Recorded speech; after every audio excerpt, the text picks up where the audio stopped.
The council chamber on Brightspire Station was filled with fear. Hana stood at the center of the circular room, looking at the faces of the 12 species that made up the Talvani Republic. Every face showed the same thing, terror.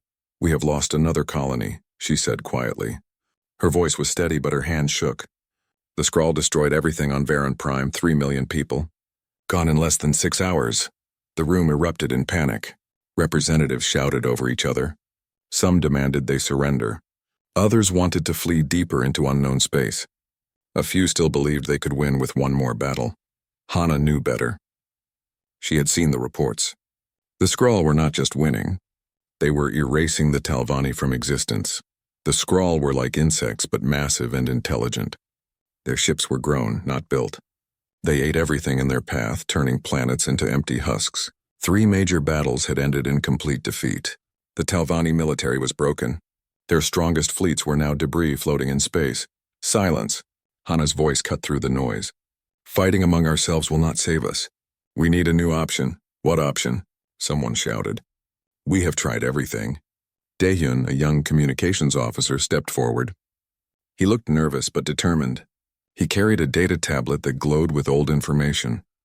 "Ambassador Hana, I found something in the ancient archives, something from 500 years ago." The room grew quiet. Everyone watched him. "There is a world," Daehyun continued. "A world in quarantine space. The old records call it Earth, a Class 12 death world." Gasps filled the chamber. Everyone knew what a death world was. These were planets so dangerous that life should not exist there. The gravity was too strong. The predators were too deadly. The diseases were too aggressive. Most death worlds were empty. The few that had life were forbidden territory. A death world? One of the elder representatives stood. "You cannot be serious. Nothing advanced could survive on such a world." "The records say a species lived there," Daehyun said. He swiped his tablet and an image appeared on the main screen. It showed a bipedal creature with forward-facing eyes and no natural armor. They called themselves humans. The old expeditions encountered them once. The contact was brief, but it terrified the exploration fleet so much, they established a quarantine zone around the entire system. "Why?" Hana asked. She moved closer to study the image. The creature looked weak. No claws, no thick skin, no natural weapons. "The report says they were apex predators on their own world," Daehyun explained. "Everything on their planet tried to kill them. Predators, weather, diseases, even the plants. But somehow they survived. They thrived. The exploration team said humans were the most dangerous thing they had ever encountered. Not because of technology, because of their nature." "This is madness," another representative said. "Even if they exist, why would they help us? And how could primitives fight the Skrull?" Hana studied the image carefully. She thought about the choices before them. Surrender meant death. Running meant the Skrull would follow. Fighting meant watching more colonies burn. "What do we have to lose?" she asked quietly.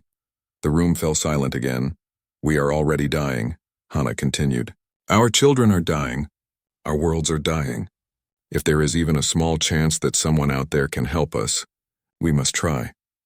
"The quarantine protocol," and someone began.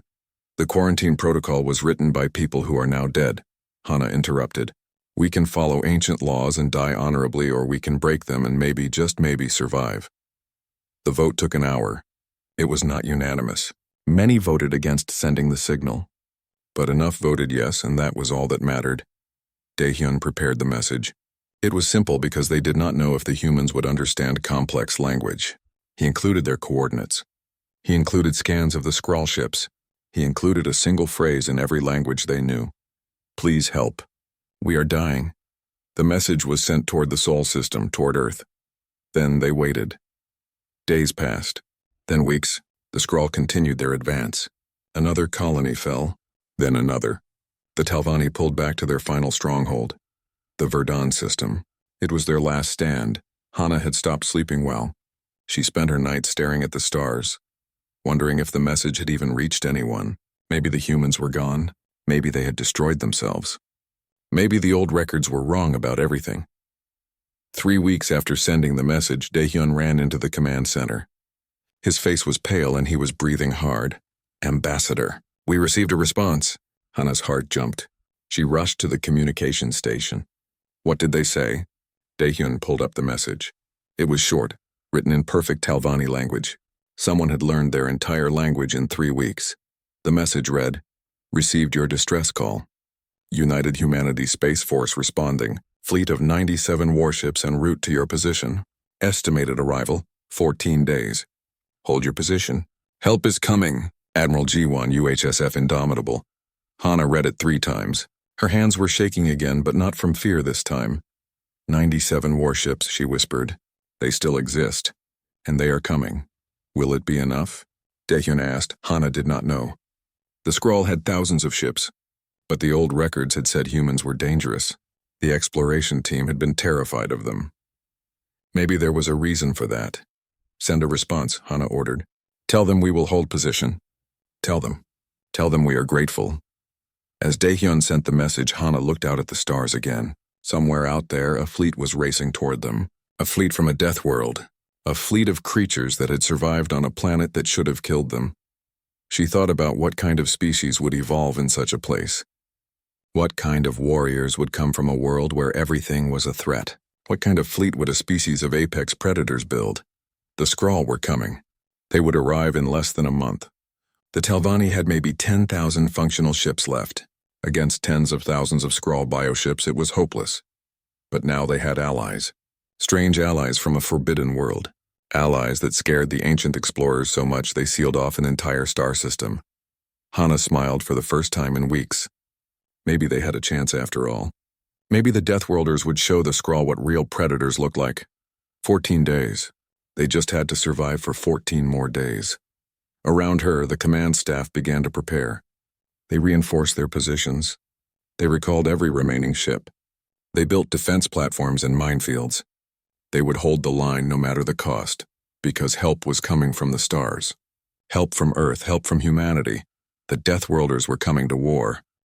Captain Minho stood on the bridge of his defense cruiser, staring at the sensor display.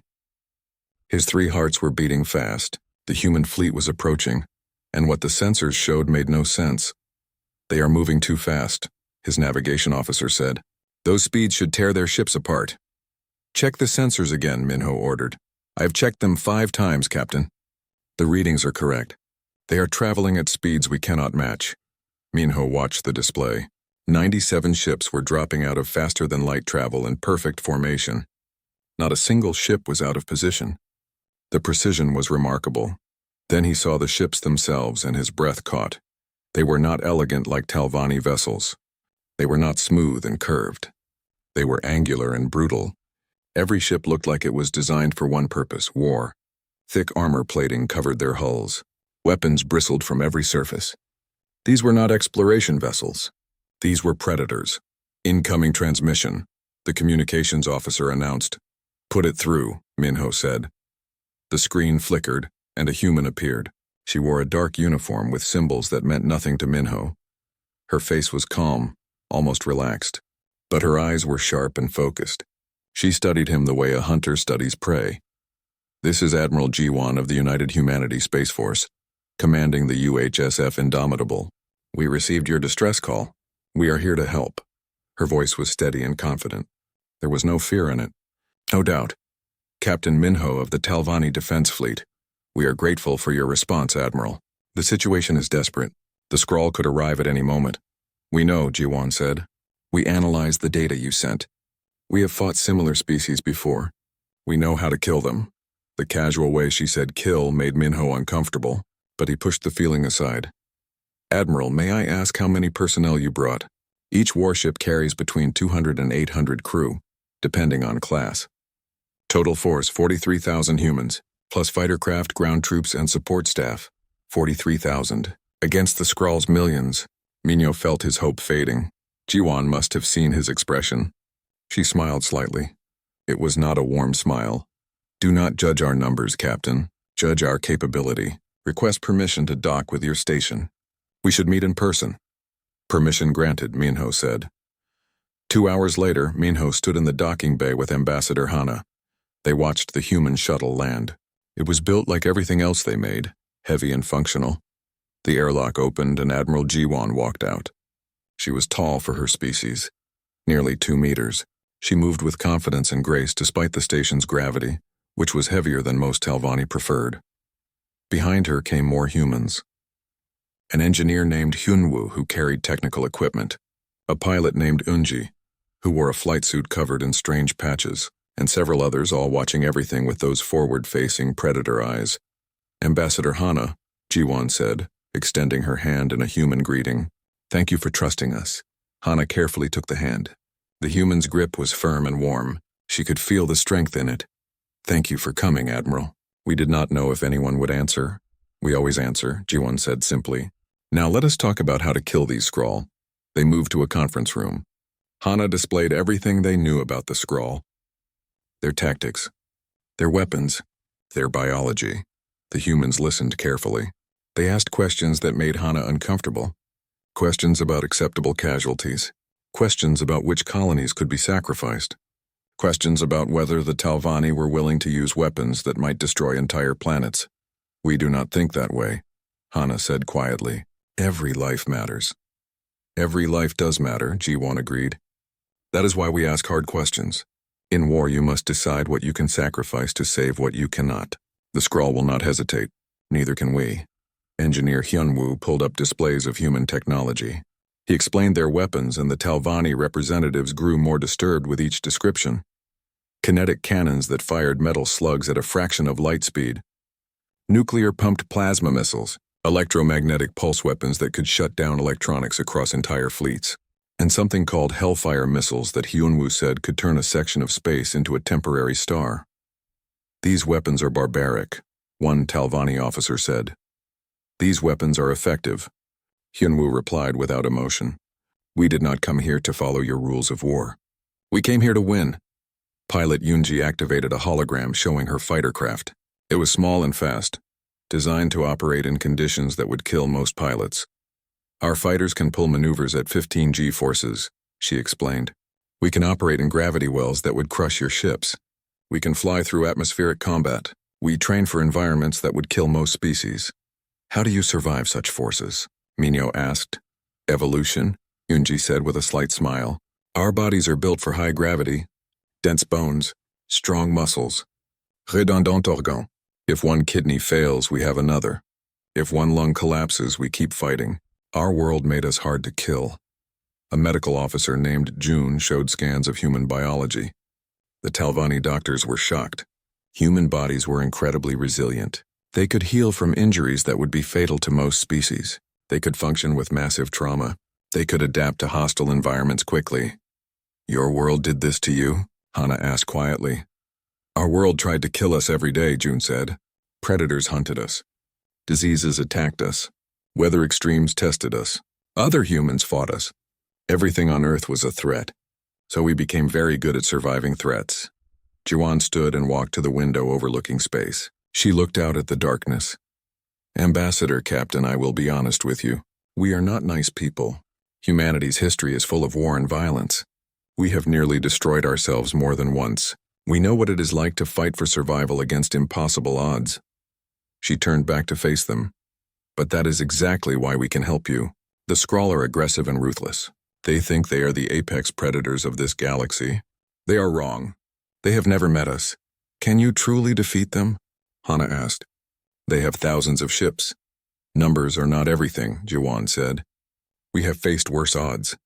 We will teach you something humans learned long ago. It is not the size of the force that matters. It is the will to use it. Alarms suddenly blared throughout the station. Minyo grabbed a communication device. Report. Captain, sensors detect massive Skrull fleet entering the system. Estimate 3,000 bioships approaching. The room went silent. 3,000 ships against the Talvani's remaining forces and 97 human vessels. It was hopeless, but Jiwon was smiling. Not a pleasant smile. A predator's smile. Perfect timing, she said. She activated her communicator. All ships, this is Admiral Jiwon. Battle Formation Omega, prepare all weapons. We are going to show them what happens when you threaten a Deathworld species. Admiral, there are 3,000 of them, Minyo said. Jiwon looked at him with those intense predator eyes. Captain, where we come from, those are good odds. Now watch and learn. You wanted to see what Deathworlders can do in a fight. You are about to find out. The human fleet began to move. They did not retreat. They did not form defensive positions. They accelerated directly toward the incoming Skrull swarm. Hana watched in horror and fascination. These humans were either the bravest beings she had ever met or completely insane. Perhaps they were both. The battle was about to begin. The Skrull swarm spread across space like a dark cloud. Their bioships pulsed with sickly green light. Each ship was a living thing, grown in organic factories and controlled by a hive mind. They had destroyed countless civilizations before. They expected this battle to be like all the others, quick and one-sided. They were wrong. The human fleet did not wait for the Skrull to reach firing range. Admiral Jiwan gave the order and the Deathworlders attacked first. All ships forward acceleration. Battle speed. Release fighters. Weapons free. 97 warships surged ahead at speeds that shocked the watching Talvani. From launch bays, hundreds of small fighter craft emerged like angry insects. But these insects had teeth. Commander Seojun led the first attack wave. His corvette squadron consisted of 12 small, fast ships. Against the massive Skrull bioships, they looked tiny and fragile. But what they lacked in size, they made up for in pure aggression. Target the big one, Seojun ordered his pilots. Ram it if you have to. The Talvani listening to the communication channels could not believe what they heard. Ram it? That was suicide. But the human corvettes dove straight into the Skrull formation. Their weapons fired continuously, tearing into the organic hulls of the bioships. When one corvette's weapons overheated, the pilot did exactly what Seojun said. He rammed his ship directly into a Skrull vessel. The explosion destroyed both ships. The human crew died instantly, but they took 300 Skrull with them. The other human pilots did not hesitate. They did not mourn. They kept fighting. That is insane, Captain Minho whispered from his ship. They are sacrificing themselves. No, Hana said quietly, watching the battle. They are doing what they think is necessary. To them this is normal. The main human fleet opened fire. The Talvani had seen weapons before. They had fought the Skrull 3 times and seen plasma cannons and energy beams. But they had never seen anything like human weapons. The first salvo of kinetic cannons fired. Metal slugs the size of small vehicles shot through space at impossible speeds. When they hit Skrull bioships, they did not just damage them. They punched completely through, creating massive holes that vented the organic interiors into space. Then came the missiles. Hundreds of them, launched in coordinated waves. Some were conventional explosives. Others were the Hellfire missiles Hyunwoo had mentioned. When those detonated, sections of space turned white hot. The temperature reached levels that turned solid matter into plasma. Entire clusters of Skrull ships simply ceased to exist. Pilot Yoonji led her fighter squadron through the chaos. Her small craft dodged between Skrull bioships. Too fast for their organic weapons to track. She fired precision strikes at vulnerable points, sensor clusters, propulsion organs, command nodes. Her squadron moved like a school of fish, perfectly coordinated. When one pilot's fighter was damaged, the others covered their retreat. When they found a weak point in the Skrull formation, they all exploited it together. The Skrull tried to adapt. They released smaller biofighters, creatures bred specifically for combat. Thousands of them swarmed toward the human fighters. Yoonji's voice came across the communication channel, calm and focused. Switch to point defense. Scatter formation. Show them what happens when they get close. The human fighters spread out. Their weapons tracked multiple targets simultaneously. They shot down Skrull biofighters by the dozens. When the Skrull tried to overwhelm them with numbers, the humans just fought harder. One human fighter was surrounded by 20 Skrull creatures. The pilot, a young woman named Jisoo, did not panic. She fired her weapons in all directions while performing maneuvers that should have knocked her unconscious from the G-forces. She destroyed 15 enemies before her fighter was finally hit. But Jisoo did not die. She ejected from her fighter and activated her personal armor. In the vacuum of space, she used a small propulsion pack to land on a Skrull bioship. Then she placed explosives on its hull and jetted away before it detonated. The Talvani watching could not process what they were seeing. A single human in nothing but personal armor had just destroyed a ship 1,000 times her size. Are they all like this? Minho asked in shock. I think so, Hana replied. She was starting to understand why the ancient explorers had been terrified. Aboard the Indomitable, Admiral Ji-won watched the battle displays. Her face showed no emotion, but her mind was racing. The Skrull were numerous, but they were predictable. They relied on overwhelming force and hive tactics. That would be their weakness. Communications order all ships to concentrate fire on Sector 7.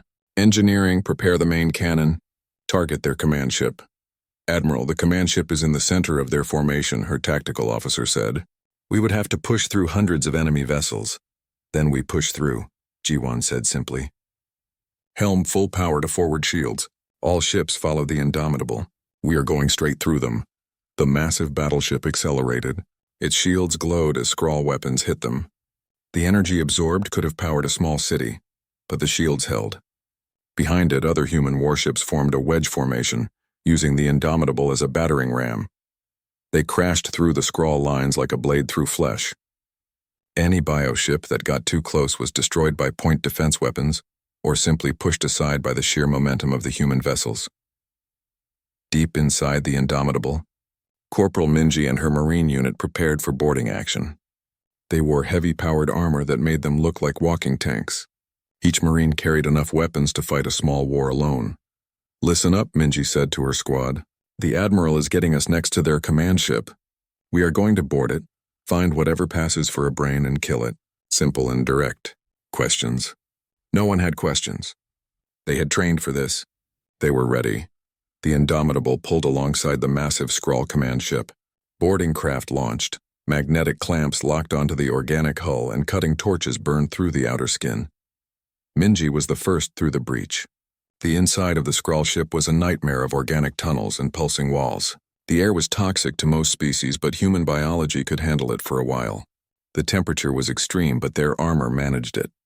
Skrull warriors rushed to defend their ship. They were large creatures with sharp limbs and acid that could melt metal. They should have been terrifying, but Minji and her Marines had trained on a death world. They had evolved to fight predators. This was what humans did best. The firefight was brutal in close quarters.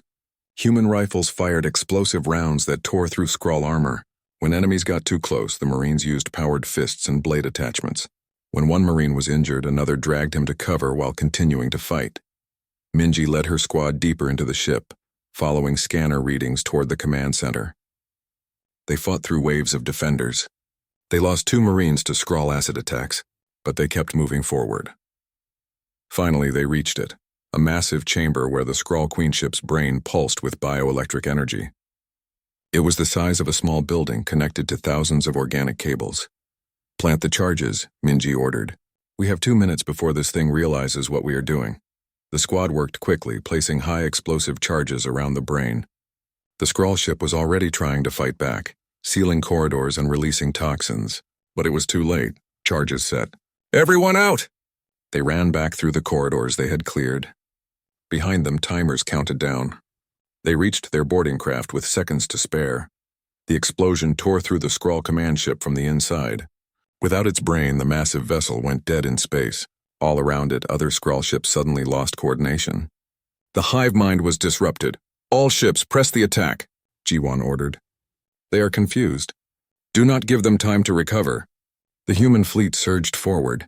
The Talvani forces, watching in amazement, finally understood what they were supposed to do. They joined the attack, their own weapons adding to the devastating assault. What had been an organized Skrull swarm became chaos. Individual bioships tried to retreat, but the humans hunted them down methodically. Fighter squadrons chased fleeing enemies across the system. Warships coordinated their fire to maximize destruction. Captain Minho found himself fighting alongside human vessels. He tried to copy their tactics. Aggressive maneuvers, concentrated fire, never giving the enemy time to regroup. It was terrifying, but it worked. Hours later, the battle ended. The Skrull were destroyed or fleeing. The Verdun system was saved, but the cost was visible. Several human ships had been destroyed. Dozens of fighters had been lost. Thousands of humans had died. Minho contacted Admiral G1. Admiral, your casualties are acceptable, G1 interrupted. She looked tired but satisfied. We won. The Skrull will think twice before returning. Your people are safe, at least for now. How can you call those losses acceptable? Minho asked. G1's expression softened slightly. Captain, on Earth we have a saying, freedom is not free. Victory requires sacrifice. We understand that. It is a hard lesson, but necessary. The question is, are you willing to learn it? The transport ship descended toward Verdun III, a small moon orbiting the third planet in the system. Ambassador Hana sat with 50 Talvani military volunteers, watching through the windows as the surface grew closer. The moon looked harsh and unwelcoming. Rocky terrain stretched in all directions under a thin atmosphere. "The gravity is higher than our homeworld," one volunteer said nervously. "0.1 more than standard." "Can our bodies handle it?" "The humans said we would adapt," another replied. But he did not sound confident. The transport landed at a human military facility. The building was functional and plain, built from prefabricated materials. No decoration, no unnecessary features, just what was needed and nothing more. As they exited the transport, Hana felt the increased gravity immediately. It was like wearing heavy clothing. Every step took more effort. Around her, the Talvani volunteers struggled with the same sensation. A human woman in military uniform waited for them. She was compact and muscular, with short dark hair and eyes that missed nothing. Her name tag read Somin. "Welcome to Forward Training Base 3, she said. Her voice was loud and sharp.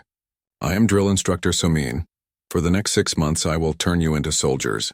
Right now you are not soldiers. You are civilians who do not know how to fight. That ends today." She began walking, and the Talvani group hurried to follow. "In the higher gravity, keeping up was hard work. The scrawl will return," Somin continued. "When they do, they will bring more ships, more warriors, more death. You can either learn to fight like us or you can die like you have been dying. Your choice." She led them to a large open field. Obstacles covered the ground, walls to climb, ditches to cross, barriers to navigate. At the end, nearly a kilometer away, was a finish line. "This is the basic endurance course," Somin said. "Human recruits complete it in under 10 minutes. You have 20 minutes. If you cannot finish, you go home. We only train people willing to push their limits." 20 minutes? One Talvani said. "In this gravity?" 20 minutes, Somin repeated. "Begin." It was the hardest physical challenge Hana had ever faced. The gravity pulled at her. The obstacles required strength she barely had. Halfway through, her legs were shaking. Her lungs burned. She wanted to stop, but she looked around and saw the other Talvani struggling just as hard. Some had already given up, sitting on the ground in defeat, but many were still moving forward, refusing to quit. Hana thought about her people, about the colonies that had burned, about the children who had died. She pushed forward. She finished in 19 minutes and 40 seconds. Of the 50 volunteers, only 28 completed the course. The others were sent home. "Better than I expected," Somin said. She did not smile, but her tone was slightly less harsh. "Rest for 1 hour. Then we begin actual training."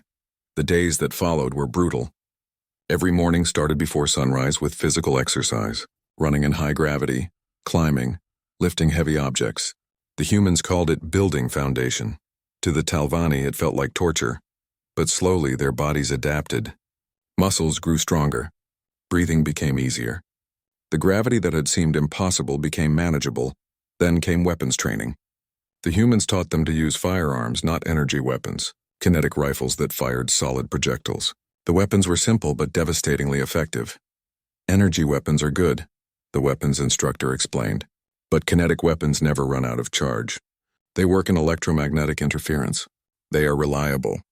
In war, reliability saves lives." The Talvani learned to shoot, to maintain their weapons, to fight in close quarters. They learned human tactics that seemed crazy at first. Aggressive maneuvers, calculated risks, accepting casualties to achieve objectives. A human tactician named Junho taught strategy classes. He was older than most of the soldiers, with gray in his hair and scars on his hands. He taught lessons that made the Talvani uncomfortable. "War is not fair," Junho said during one class. "The enemy will use your compassion against you. They will hide behind civilians. They will fake surrenders. They will do whatever it takes to win. You must be willing to make hard choices." "But we value all life," one Talvani student protested. "We cannot just accept civilian casualties." "Then you will lose," Junho said bluntly. "And when you lose, everyone dies. All the civilians you tried to protect, all the soldiers who trusted you, everyone. Is that better?" The room fell silent. "I am not saying abandon your values," Junho continued, his voice softer. "I am saying understand that in war there are no perfect choices, only less terrible ones. The enemy knows this. You must learn it too." Medical training was taught by Dr. Nari, a woman who had served in multiple combat zones. She taught the Talvani advanced trauma care, how to treat injuries in the field, how to save lives when proper facilities were not available. Your medical training focuses on ideal conditions, Nari said. Clean rooms, proper equipment, plenty of time. Combat medicine is different. You work in dirt, with limited supplies, while people are shooting at you, and you still have to save lives. She showed them techniques that seemed crude but worked. How to seal sucking chest wounds with available materials. How to restart a stopped heart with aggressive methods. How to keep someone alive long enough to reach proper care. This is not elegant, Nari said, but elegant does not matter when someone is dying. Results matter. Survival matters. In the evenings, there was cultural exchange. Humans and Talvani shared meals, talked about their worlds, learned about each other. Hana sat with Admiral Jiwan one evening, eating simple food in the base cafeteria. The human admiral looked tired. Command was wearing on her. Admiral, may I ask a personal question? Hana said. Go ahead. How did your species survive? Everything I learn about Earth tells me it should have killed you. The predators. The diseases. The disasters. How did you not just die out? Jiwon was quiet for a moment, staring at her food. We almost did, she finally said. Several times. Humans have nearly gone extinct more than once. Ice ages, volcanic eruptions, plagues, wars we started ourselves. But each time some of us survived. And we learned. Learned what? That cooperation is stronger than competition. That together, we could face things that would kill us individually. Yes, we fought each other constantly. Humans have fought more wars than you can imagine. But we also built civilizations, created art, advanced science. We learned to work together when it mattered. Jiwon looked directly at Hana. Your people value life, and that is admirable. But humans learned that sometimes to preserve life you must be willing to risk it, even lose it. It is a terrible paradox, but it is true. I think I am beginning to understand, Hana said quietly. One night Hana could not sleep. She walked through the base and found herself at the training field. Someone was there running the obstacle course in the dark. It was one of the Talvani volunteers named Varric. Cannot sleep either? Hana asked. Varric stopped, breathing hard. I keep thinking about the battle. About how the humans fought. They lost thousands, but they did not stop. They just kept fighting. How do they do that? I asked Commander Hiejin that question, Hana said. The commander had joined the training program to help with technical instruction. She said something interesting. She said humans learn to carry their grief but not let it stop them, that honoring the dead means making their sacrifice mean something. By continuing to fight, Varric said. By continuing to survive, Hana corrected. Fighting is just the method. Survival is the goal. The weeks passed. The training grew more intense. The Talvani learned small unit tactics, coordinated assaults, defensive positions. They practiced in simulations that recreated the chaos of real battle. Some volunteers could not handle it and left. But those who remained changed. They moved differently, thought differently. They were becoming soldiers. Near the end of the 6 months, drill instructor Soman ran them through a final test, a complete combat simulation against human Marines playing the role of Skrull forces. The Talvani had to complete an objective under fire, with limited resources while taking casualties. It was brutal. Many died in the simulation, but the survivors completed the objective. They had learned to accept losses and keep moving forward, to make hard choices under pressure, to fight like Deathworlders. After the simulation, Soman addressed the remaining volunteers. When you arrived, you were civilians, scared and unprepared. Now you are soldiers, not human soldiers. You will never be that. But you are Talvani soldiers who understand what war really means, who are willing to do what is necessary. That is enough. She paused, and for the first time she smiled. I am proud of you, all of you. That night there was a small ceremony. The Talvani who had completed training received unit insignias, badges that showed they had earned the right to fight alongside humanity. But as the celebration continued, alarms began to sound. Urgent messages came from deep space monitoring stations. The Skrull were returning, and this time they were bringing everything they had. 6 months of preparation. Now it was time to find out if it was enough. The Threshold Nebula was beautiful and deadly. Clouds of colorful gas stretched across millions of kilometers, obscuring sensors and making navigation treacherous. It was the perfect place for a last stand. Captain Minho stood on the bridge of his new ship, the Defender's Pride. It was a hybrid design, Talvani engineering combined with human weapons and armor. The ship felt heavier, more solid than traditional Talvani vessels. It felt like it could take a hit and survive. "All ships report ready," his tactical officer said. Minho looked at the fleet display. 200 Talvani warships formed a defensive line. Alongside them were the 97 human vessels now repaired and resupplied. Behind them, deeper in the nebula, were the civilian evacuation ships carrying what remained of the Talvani population. This was it. If they lost here, the Talvani Republic would cease to exist. "Captain, incoming message from Admiral Jiwan," communications announced. Jiwan's face appeared on the screen. She looked calm, as always. Minho wondered if anything ever shook her composure. "Captain Minho, fleet status? All Talvani ships are in position, Admiral. My crew is ready." "Good, remember your training. Stay coordinated. Watch your sectors. And do not hesitate. When the time comes to make hard choices, make them quickly." "Understood, Admiral." Jiwan's expression softened slightly. "Minho, 6 months ago you were terrified. Now you are commanding a warship in the most important battle your species has ever fought. That takes courage.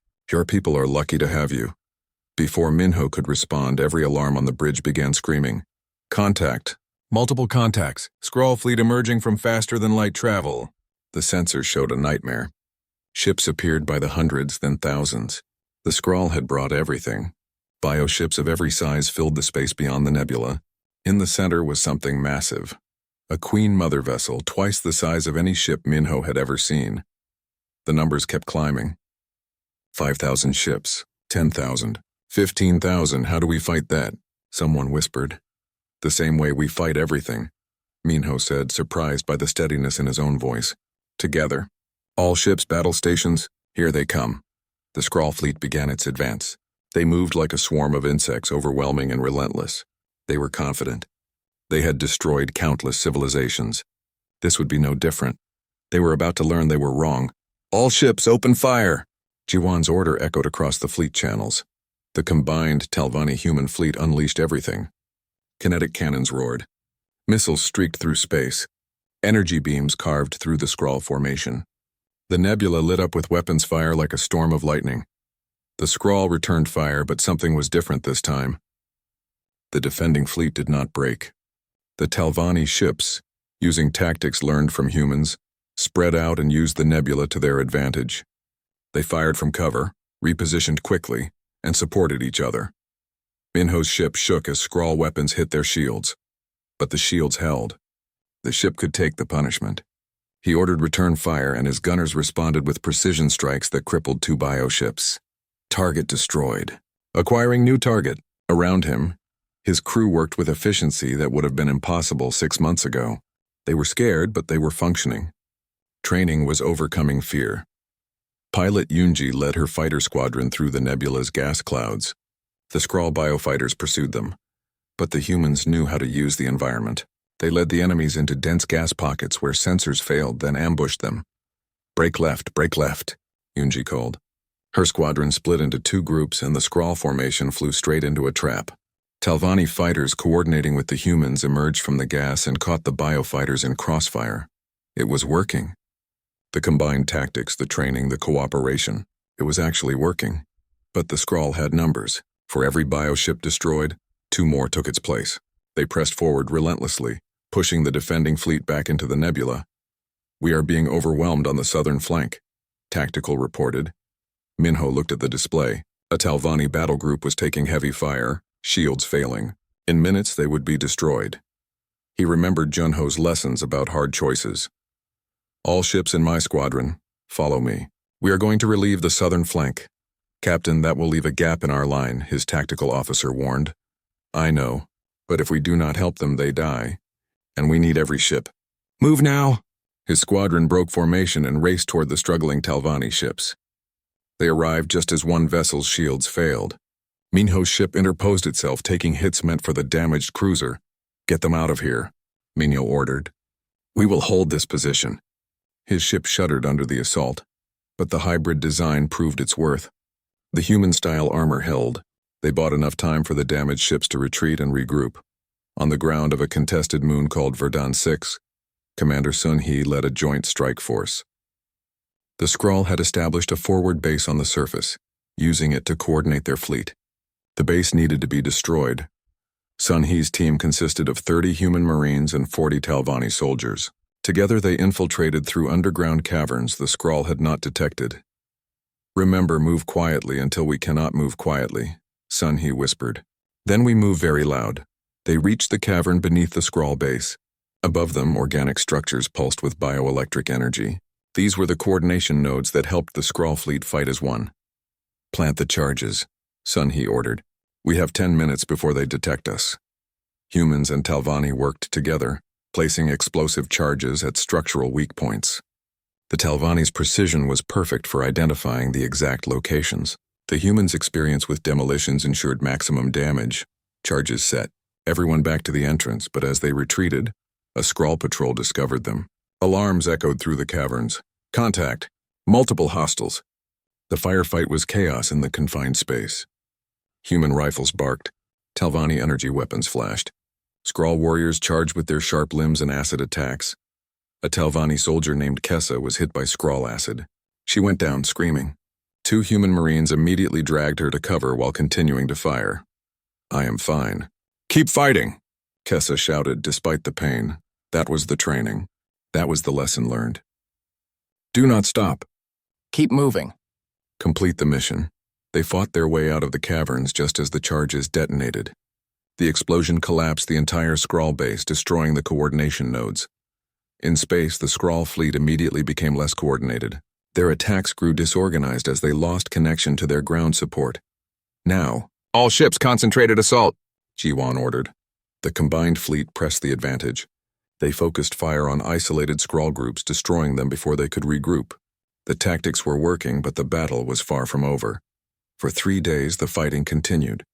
Ships were destroyed. Soldiers died. The nebula became a graveyard of wreckage from both sides. On the 3rd day, Jiwan made a decision. "We are going for the Queen Mother ship. All capital ships form assault formation. We end this now. Admiral, the Queen Mother is protected by thousands of bioships," her tactical officer warned. "Then we go through thousands of bioships," Jiwan said. "Captain Minho, can your forces provide covering fire?" Minho did not hesitate. "Yes, Admiral. My fleet will clear you a path."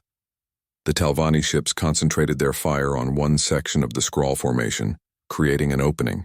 The human capital ships charged through, their heavy armor absorbing tremendous damage. Yunji's fighter squadron dove ahead of the capital ships, clearing mines and biofighters. Losses were heavy. Many fighters did not make it through, but they created the opening the fleet needed. The Indomitable led the assault, its massive guns firing continuously. Around it, other human battleships added their firepower. They reached the Queen Mother ship and unleashed everything. The organic monstrosity fought back desperately. Its weapons were devastating. 2 human cruisers were destroyed. But the assault did not stop. Minho's ship joined the attack, his crew fighting with everything they had learned. Human efficiency combined with Talvani precision. They targeted specific weak points, maximizing every shot. The Queen Mother ship began to fail. Its organic hull ruptured. Its weapons went silent. And then, in a final explosion visible across the system, it died. Without the Queen Mother, the Skrull swarm lost cohesion.